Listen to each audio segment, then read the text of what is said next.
آپ دیکھ رہے ہیں گمٹی چرچ ٹی وی۔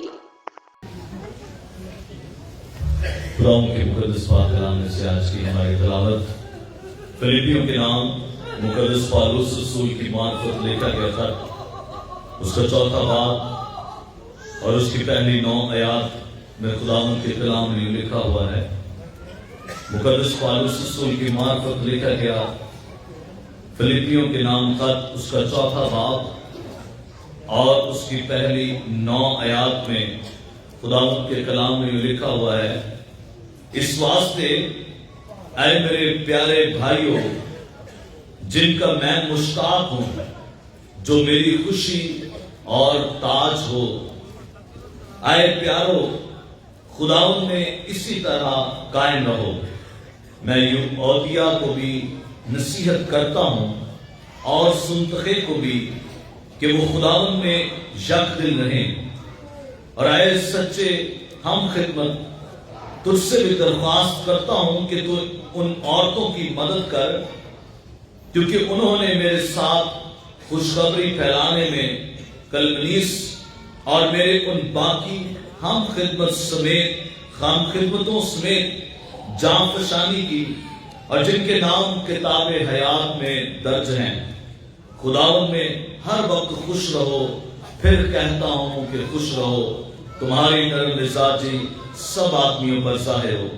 خداوند قریب ہے، کسی بات کی فکر نہ کرو، بلکہ ہر ایک بات میں تمہاری درخواستیں دعا اور منت کے وسیلے سے شکر گزاری کے ساتھ خداوند کے سامنے پیش کی جائیں، تو خدا کا اطمینان جو سمجھ سے بالکل باہر ہے تمہارے دلوں اور خیالوں کو مسیح یسوع میں محفوظ رکھے گا۔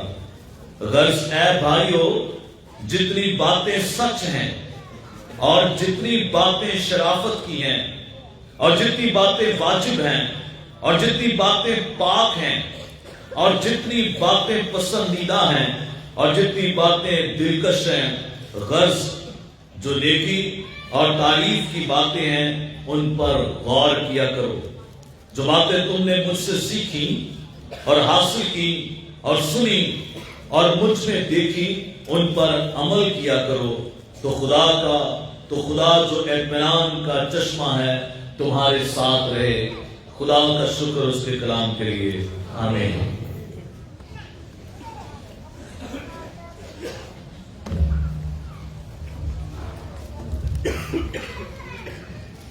آج آمد کا تیسرا اتوار ہے اور اسے گاڈڈ سنڈے کہتے ہیں، اور یہ پوری دنیا میں منایا جاتا ہے۔ مین لائن چرچز گاڈڈ سنڈے کو مناتے ہیں، اور آمد کے تیسرے اتوار گاڈڈ سنڈے کا مطلب ہے جوائے، اس کا مطلب ہے خوشی، اس کا مطلب ہے اطمینان، اور اسی حوالے سے تلاوت ہم نے سنی، اور یہ لی گئی ہے فلیپیوں خط سے۔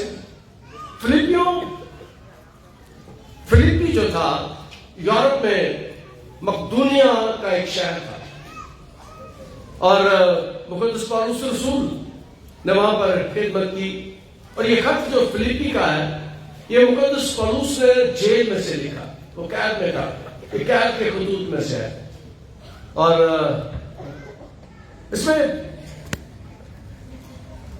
وہ کلیسیا کے بارے میں اسے پتہ چلا کہ اس میں کچھ مسائل ہو گئے جو کلیسیا اس نے قائم کی تھی، اور اس کے بارے میں اسے پتہ چلا کہ کچھ مسائل ہو گئے،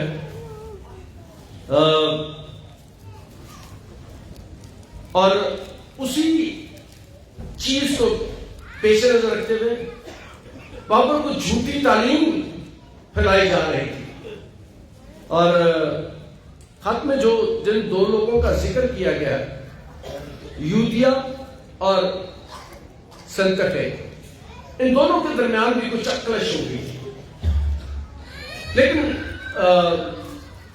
اس اکلش کی وجہ سے مقدس پالوس جیل میں پریشان ہے، اور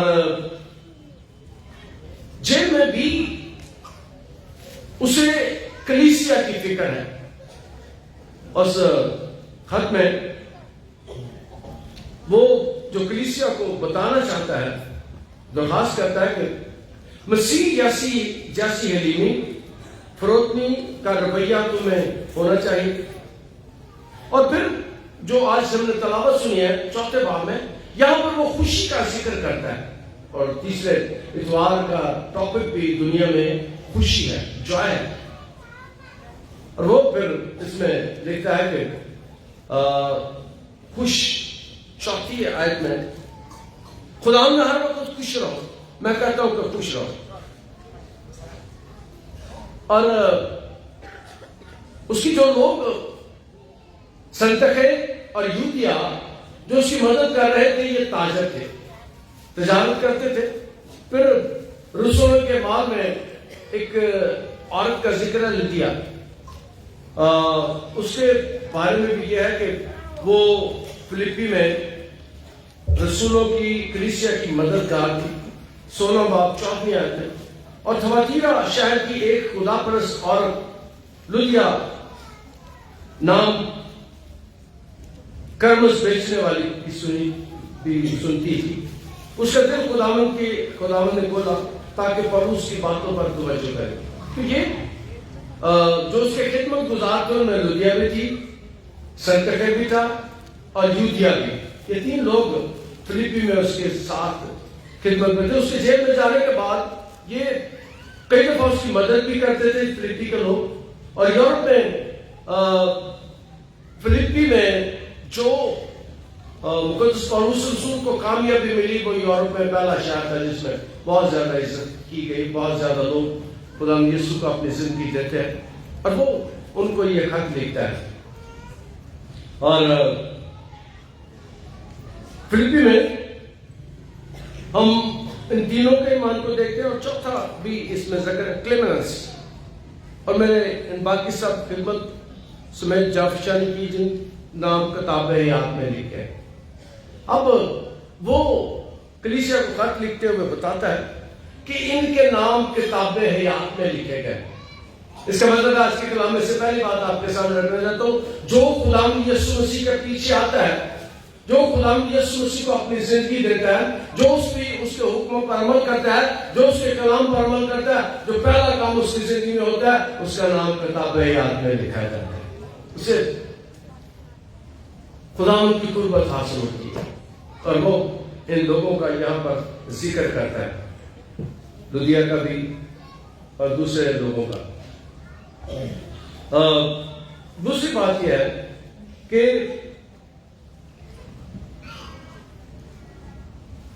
خدا کی نزدیکی میں آ جاتا ہے. جو دعا کرتے ہیں، جن کا تعلق خدا کے ساتھ ہوتا ہے، پرانے نظام سے ہمیں اس کا پتہ چلتا ہے کہ جو خدا کے ساتھ چلتے ہیں خدا ان کے ساتھ چلتا ہے. اگر ہم اس استثنا کی کتاب اس کا 4 باب 7 پڑھیں تو وہاں پر لکھا ہے، کیونکہ ایسی بڑی قوم کون ہے جس کا معبود اس قدر اس کے قریب نزدیک ہو جیسا خداوند ہمارے خدا کے جب کبھی ہم اس سے دعا کریں ہمارے نزدیک ہو. دوسری بات وہ ان کو کہتا ہے تمہارا نام کتاب حیات میں لکھا گیا. اس کا مطلب یہ ہے کہ خدا کے نزدیک آ گئے، خدا کی قربت میں آ گئے. اور وجہ کیا ہے؟ دعا ہے.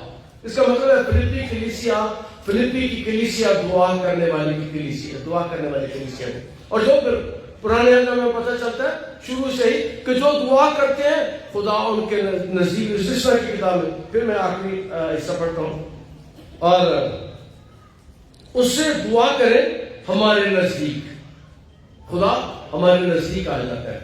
پھر اگر خدا ہمارے ساتھ ہو، خدا ہمارے نزدیک ہو، خدا ہماری قربت میں ہو تو خدا ہمیں خوشیوں سے بھر دیتا ہے، خدا ہمیں تسلی سے بھر دیتا ہے. اور آج کا ٹاپک بھی ہے کہ ہم اس کے نزدیک جب آتے ہیں، اس کی قربت میں آتے ہیں، خدا ہمیں تسلی سے اور اس کی قربت کی وجہ سے خوشیوں سے بھر دیتا ہے. اور پھر زبور 145 اس کی 8ویں آیت، خداوند ان سب کے قریب جو اس سے دعا کرتے ہیں، خداوند ان سب کے قریب، زبور 145 میں 18ویں آیت میں لکھا ہے، خداوند ان سب کے قریب جو اس سے دعا کرتے ہیں، یعنی ان سب کے جو سچائی سے دعا کرتے ہیں. دوسری ہمیں زبور نہیں سنتا جو سچائی سے دعا کرتے ہیں. اس لیے آج جب دعا کرنے کے لیے میں نے کہا تو میں نے کہا سارے آنکھیں بند رہیں, میں نے کہا سارے ہاتھ باندھ لیں, کسی کی طرف نہ کوئی دیکھے.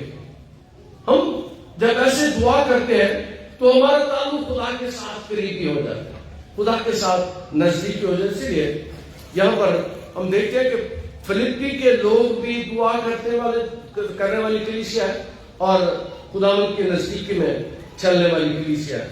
اور رسول جب یہ خط انہیں جیل سے لکھتا ہے تو وہ چاہتا ہے کہ ان کے درمیان جو مسائل آئے ہیں ان میں صلح بھی ہو جائے. دو لوگ جو اس وقت یودیا اور سنتخے جو لیڈ کر رہے تھے, رسول کہتا تم ایک دن ہو جاؤ کو بھی کہ وہ خدا میں یک دل رہے, یعنی ان میں جو ٹینشن ہے وہ ریلیز ہو جائے. اور یاد رکھیں کہ جہاں لوگ متفق ہوتے ہیں, جہاں پر کلیسیا متحد ہوتی ہے, جہاں پر کلیسیا یک دل ہوتی ہے, وہاں پر خدا کا روح بڑے زور کے ساتھ کام کرتا ہے. اور اس لیے انہیں کہتا ہے کہ آپس کے مسائل کو ختم کرو. اور وجہ یہ تھی کہ تعلیمی طور پر کچھ اختلافات ہو گئے تھے, کچھ مسائل کھڑے ہو گئے تھے تعلیمی طور پر. کچھ گروہ ایسے کھڑے ہو گئے تھے جو تعلیم درست نہیں دے رہے تھے, غلط تعلیم دے رہے تھے, اور رسول ان سے ان کی وجہ سے تھوڑا پریشان ہے اور جیل میں سے انہیں خط لکھتا ہے.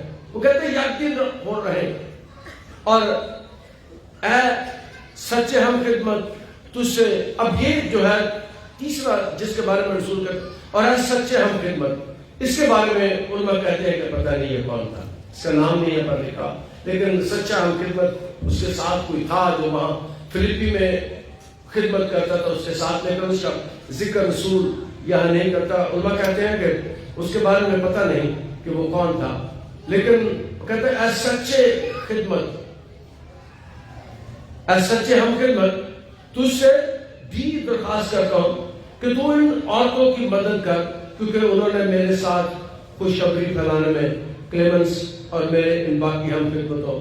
یہاں پر جس عورت کا ذکر کر رہا ہے, اور اس سے ہمیں پتہ چلتا ہے کہ ابتدائی کلیسیا میں خواتین بھی, عورتیں بھی خدمت میں رسول کی معاون تھی, خدمت میں رسول کا ساتھ دیتی تھی. اور اس لیے رسول جب اس خط کو لکھتا ہے تو وہ کہتا ہے کہ ان عورتوں کی مدد کر, کیونکہ انہوں نے میرے ساتھ خوشخبری پھیلانے میں کلیمنس اور میرے ان باقی ہم خدمت میں جانفشانی کی.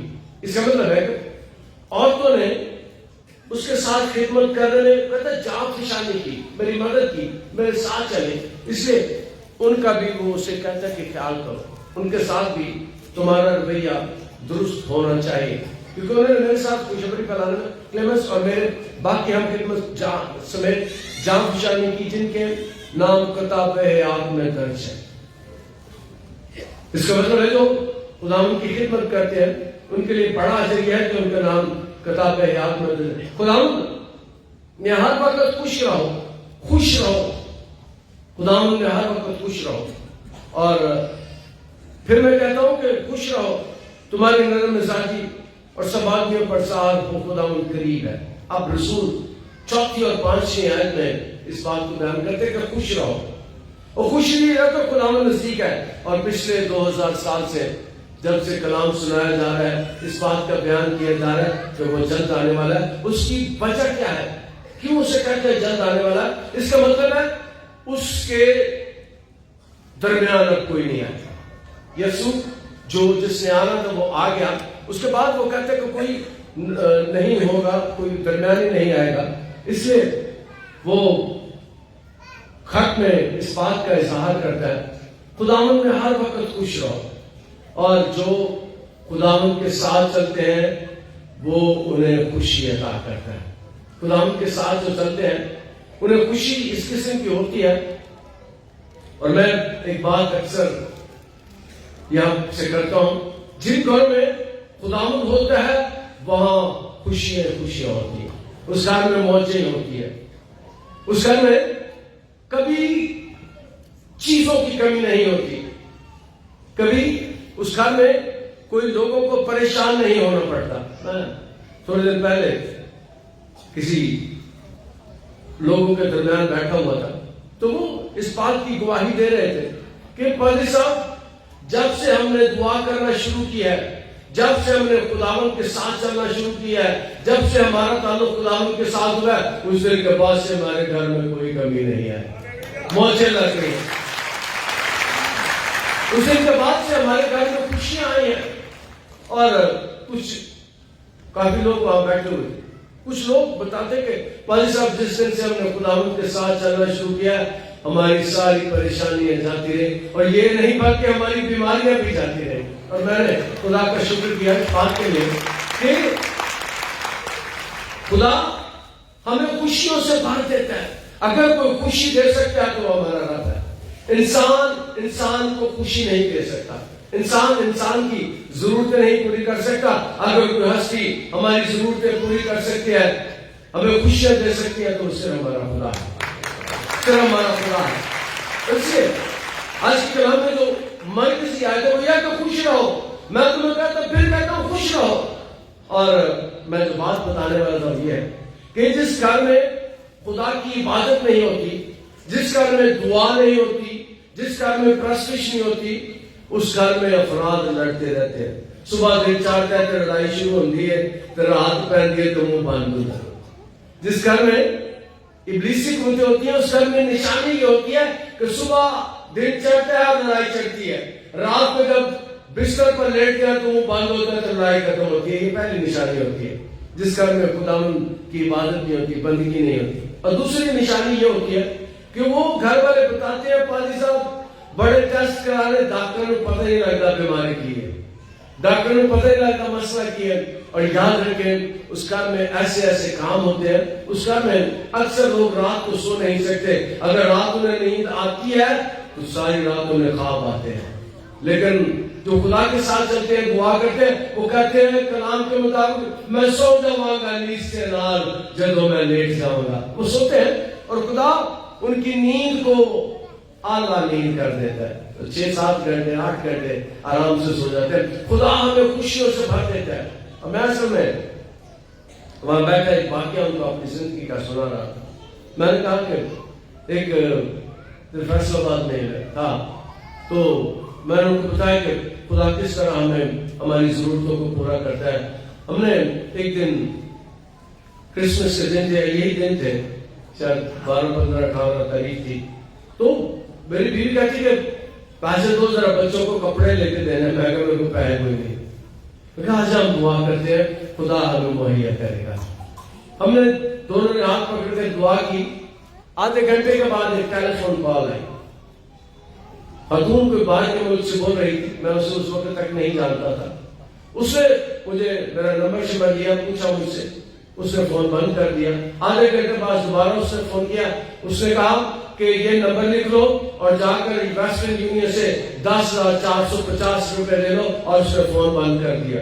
میں تھوڑی دیر بعد اٹھا اور جا کے میں ویسٹرن یونین سے 10,450 روپے لے کر آیا. 10,000 روپے اپنی بیوی کو دیا، 450 اپنی جیب میں ڈالا اور اسے کہا جا ذرا بچوں کو کپڑے لے دے. اور خدا نے ہماری ضرورت کر دی. ہم جو اس سے مانگ لیتے ہیں، رسول کیا کہتا ہے وہ ہمیں خوشیاں دے سکتا ہے. اور چونکہ بڑے دن کے ایام ہیں اس لیے مہربانی کر کے یاد رکھیں کہ جو خدا سے مانگتے ہیں خدا ہمیں دیتا ہے. آپ کو جو چاہیے نا، جس چیز کی ضرورت ہے وہ ہمارے خدا سے مانگ لے، وہ پورا کرے گا. تیرا مطلب ذرا ذرا وہ ہماری خوشیوں میں شامل ہوتا ہے. کل شام کو میں اکثر پسند کرتا ہوں کہ نکاح چرچ میں ہو. کل شام کو میں نکاح پڑھ رہا تھا یہاں پر 5 بجے. تو میں نے ایک بات انہیں کہی. میں نے کہا کہ جس میں لوگ بیٹھے ہوئے تھے، میں نے کہا کہ لوگ پچھلے ہفتے میں بتا رہا تھا، کل بھی میں نے بتائی کہ میں نے کہا کہ لوگ ساری رات نچ کے تھاکے جاتے ہیں، سویرے برات لے کر دی. اس نے مجھے ٹائم دیا کہ ہم 1 بجے نکاح کریں گے اور وہ 5 بجے آئے. میں ایک 4-5 گھنٹے انتظار کرتا رہا. تو میں نے کہا کہ ہم مہندی تے ساری رات نچنے ہیں, تیل تے ساری رات نچنے ہیں, تے جدوں گرجے آئے تے 5 منٹ پاسا پنجا کو مٹالا کرنا, 5 کو مٹالا الفاظ ملا لڑنا. خدا کے لیے ہمارے پاس وقت نہیں ہے. میں نے ان کو بتایا کہ ہماری مسیحی شادی میں سب سے اہم نکاح ہوتا ہے, سب سے اہم خدا کی حضوری میں آنا ہوتا ہے. اس کے لیے ہمارے پاس وقت نہیں ہے, خدا کے لیے ہمارے پاس وقت نہیں ہے. باجے والے کہتا لا دیتے ہیں.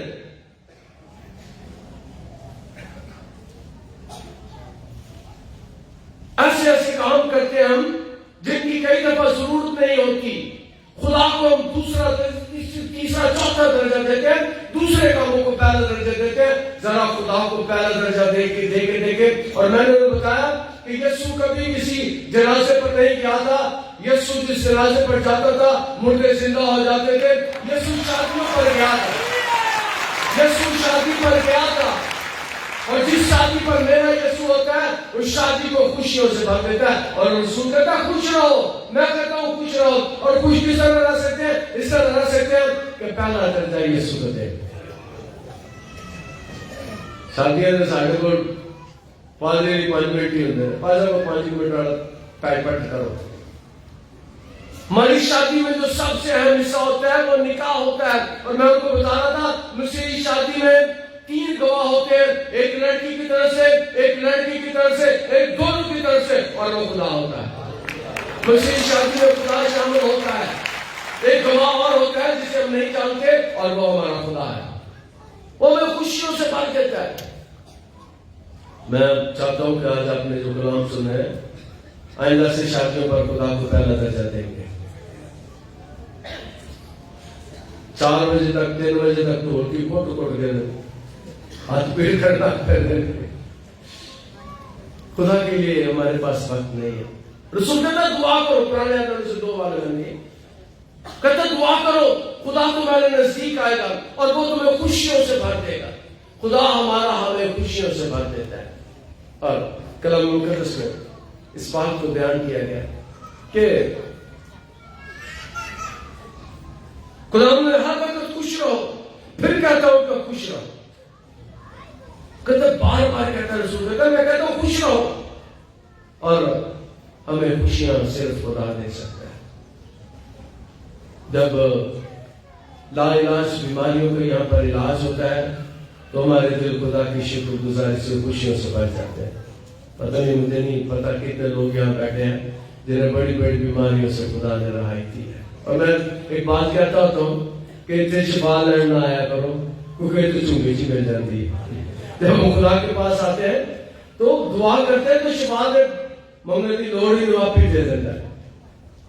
اتنے صرف عبادت کرنا آیا کرو, اگلا کام خدا خود کر دیتا ہے. جب اس کے پاس آتے ہیں وہ کہتا ہے خوش رہو, اس لیے وہ خدا ہماری بیماریوں کو ٹھیک کر کے ہمیں خوشیوں سے بھر دیتا ہے. جب ڈاکٹر سے انکار کر دیتے ہیں,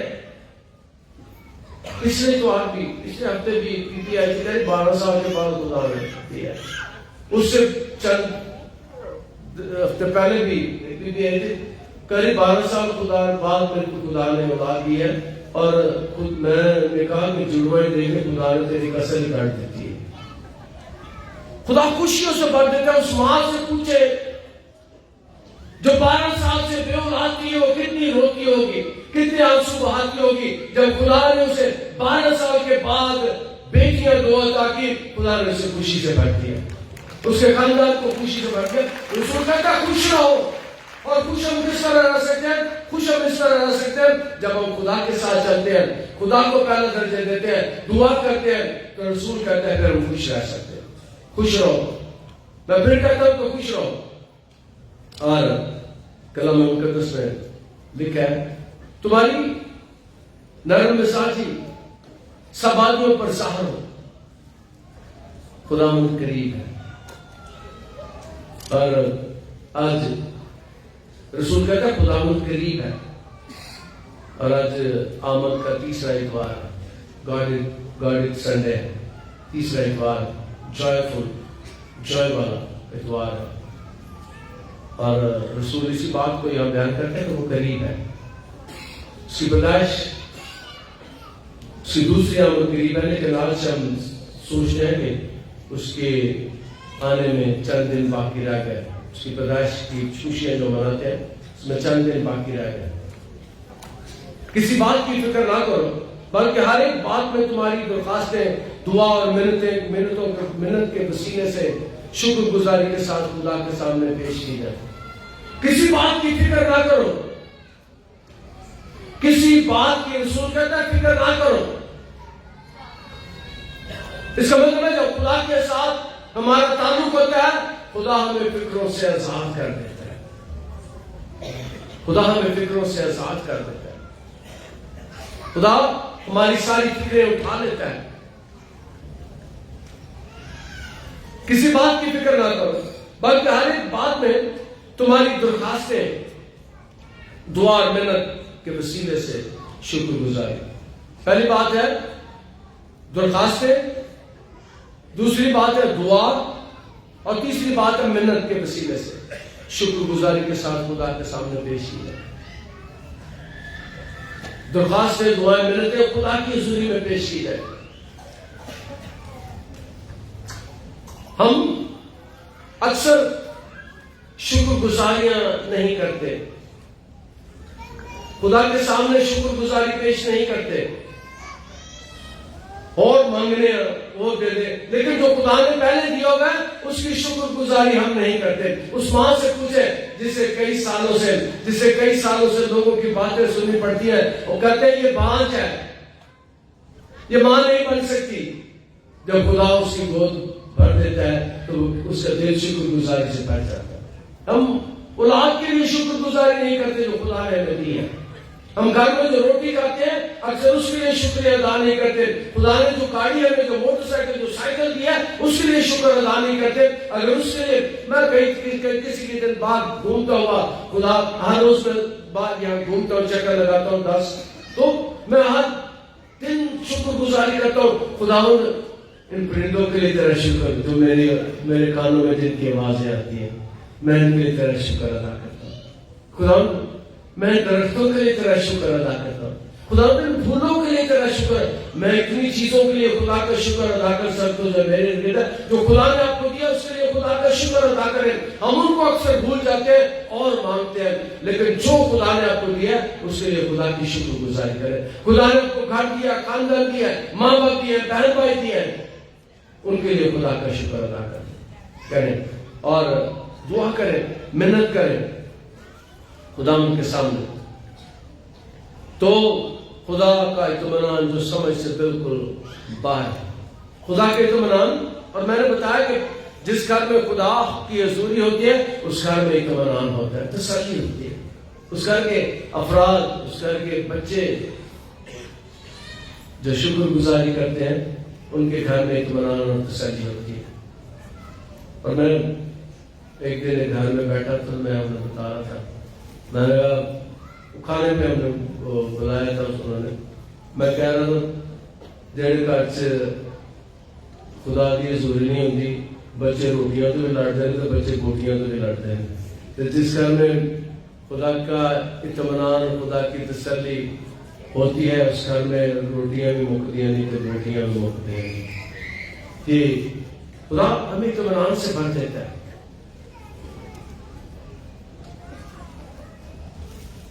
تو خدا ان کا اطمینان جو سمجھ سے بالکل باہر ہے، سمجھ سے بالکل باہر ہے. خدا کے اطمینان جو ہماری زندگی میں، رسول کہتا ہے وہ سمجھ سے بالکل باہر ہے. تمہارے دلوں اور خیالوں کو مسیح یسوع میں محفوظ رکھے گا، مسیح یسوع میں محفوظ رکھے گا. اس کا مطلب ہے ہمارا تعلق خدا یسوع مسیح کے ساتھ، خدا کے ساتھ قریبی ہونا چاہیے تاکہ ہم اس کی ساری خوشیوں میں شامل ہو سکیں. اور یہ بڑا دن ہمارے لیے بہت سی خوشیاں، یہ نیا سال ہمارے لیے بہت سی خوشیاں لے کر ہے. خدا آپ کو اس کلام کے وسیلے سے برکت دے. آپ دیکھ رہے ہیں گمٹی چرچ ٹی وی.